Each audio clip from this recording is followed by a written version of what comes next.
Nearly 2 weeks after Karen Reed was acquitted of murder and manslaughter, two of her defense attorneys seen celebrating by her side, now opening up in their first TV sit-down with our Boston station. It was just overwhelming. David Yannetti was part of Reed's legal team both in the first trial that ended in a hung jury and the Reed trial. She was overcharged twice. I think the case was treated differently because of who the victim was. The victim, Reed's former boyfriend, Boston police officer John O'Keefe. At one point during the trial, the prosecution pointed to holes on the back of O'Keefe's sweatshirt as possible signs of a collision, as they tried to prove that Reed hit him with her car and left him to die following a drunken argument.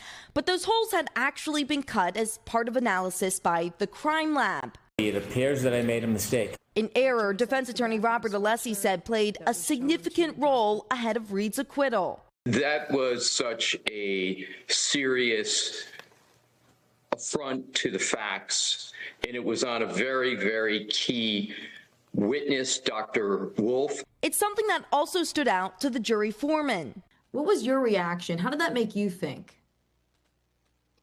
It was like, what are we doing here?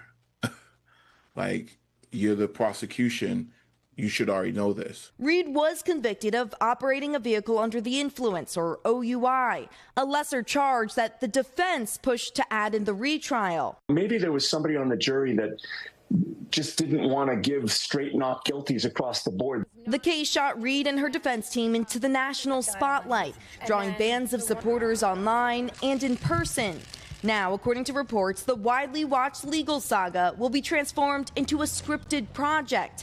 Variety writing that LBI Entertainment plans to develop an adaptation with crucial aspects of the story that have remained undisclosed to the public and exclusive access to Karen Reed as she navigates her new normal. Now, one thing Reed's lawyers wouldn't comment on, whether they supported her making so many public statements throughout her first and second trials, but her outspoken nature likely helping her pay for her defense team with her online Justice for Karen Reed legal defense fund, raising more than $1 million, guys, coming from thousands of different donors. You always wondered about that. I did. And that actually just sort of made it make sense. I mean, if it leads to $1 million in defense, okay. Yeah, strategy there. Yeah. Yep. Thank you, Em. Appreciate it.